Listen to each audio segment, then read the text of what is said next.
my name is Caitlin Dale and this is video 22, calculating and administering an injectable medication.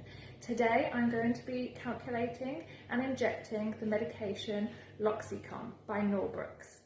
This is a non-steroidal anti-inflammatory medication with a concentration of 5 mg per ml. The active ingredient in this medication is meloxicam. First, I'm going to ask the vet to confirm the dose rate that he would like the patient, Mia, to have today of this Loxicon. Hi, Dr. Doolin. Please can I confirm the dose rate that Mia needs today? 0.2 milligrams per kilo, please, Caitlin. Perfect. So now that I know the dose rate that Dr. Doolin would like Mia to have, I can work this out using the calculation. Body weight in kilos times by the dose rate of 0.2 mg per kg divided by the concentration of the drug, which is 5 milligrams per ml.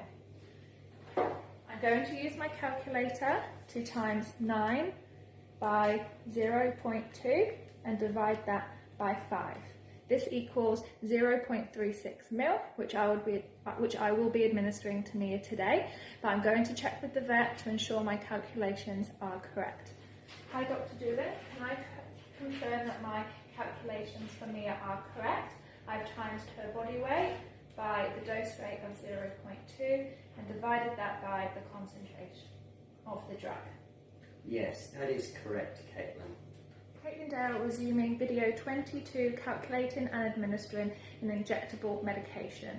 Now that I've confirmed with the vet the dose rate, the dose for Mia of 0.36 ml of Loxicon is correct, I'm going to double check and make sure I have the right patient.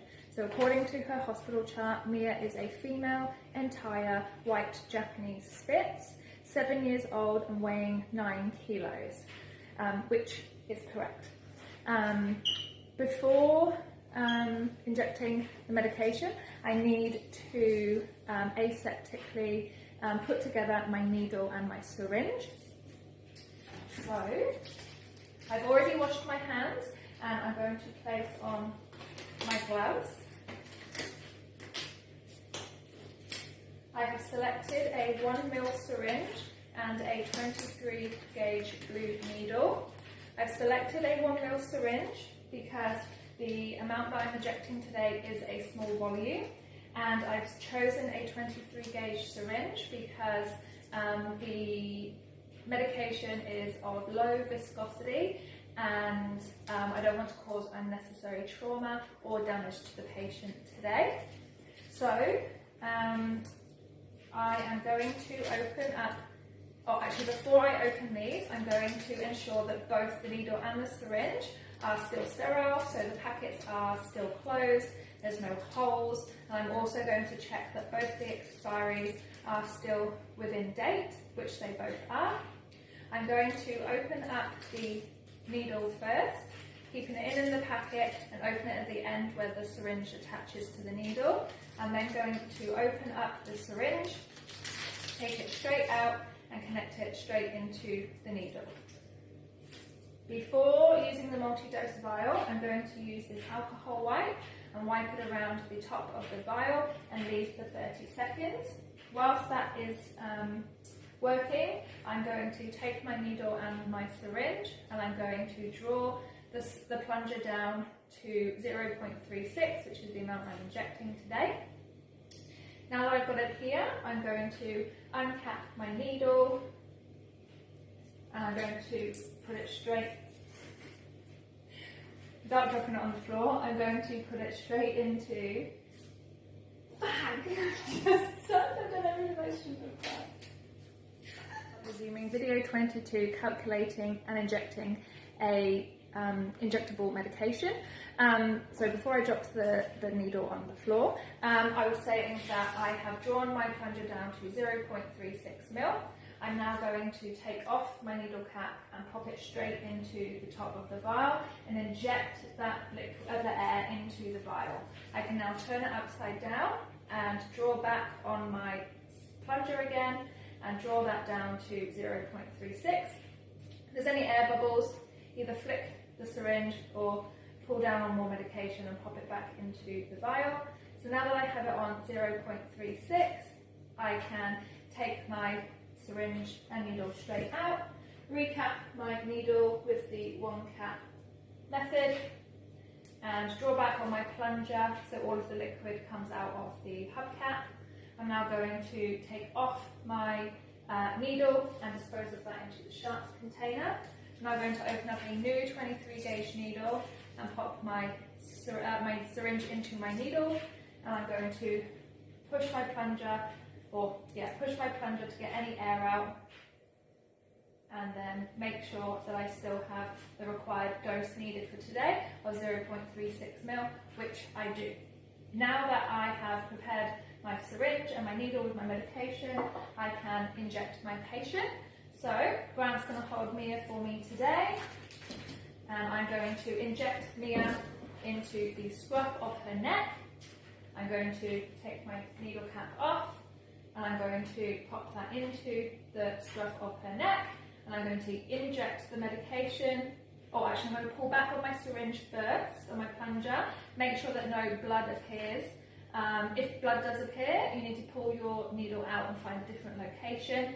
I have no blood here, so I'm going to push the plunger and release all of the medication into Mia.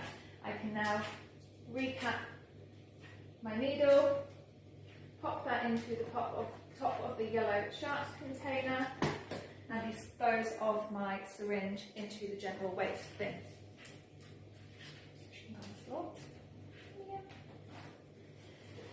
Now that I have administered the medication, I'm going to mark down onto the form that I have administered this medication so that I do not forget. And now that that is marked down on her chart, I can clean my workspace. So use whatever disinfectant your clinic uses for the specific contact time and the dilution. We use F10 here at a dilution rate of 1 to 500 for a contact time of 2 minutes. So I'm spraying that onto my treatment table. After the contact time of 2 minutes, I can then use some paper towel to wipe down the treatment area and dispose of this paper towel and my gloves into the general waste bin. The Loxicon that I have used today does need to be stored in a non-public place, where no one other than staff has access. So, for example, in a lockable pharmacy behind the reception area or out the back in the clinic. The medication is recommended not to get into the eyes, onto the skin, or into the mouth, and you should wash your hands after use. Thank you. Today resuming video 22, calculating and administering an injectable medication. In the previous video, my patient's bum was in the way of the yellow sharps container, so I'm just going to show you how I would appropriately use the lid of the yellow sharps container to remove my needle, and then I would place my syringe into the general waste bin. Thank you. Hi, this is Caitlin Dale, and I'm resuming video 22, calculating and administering an injectable medication. Loxicon is a Schedule 4 drug.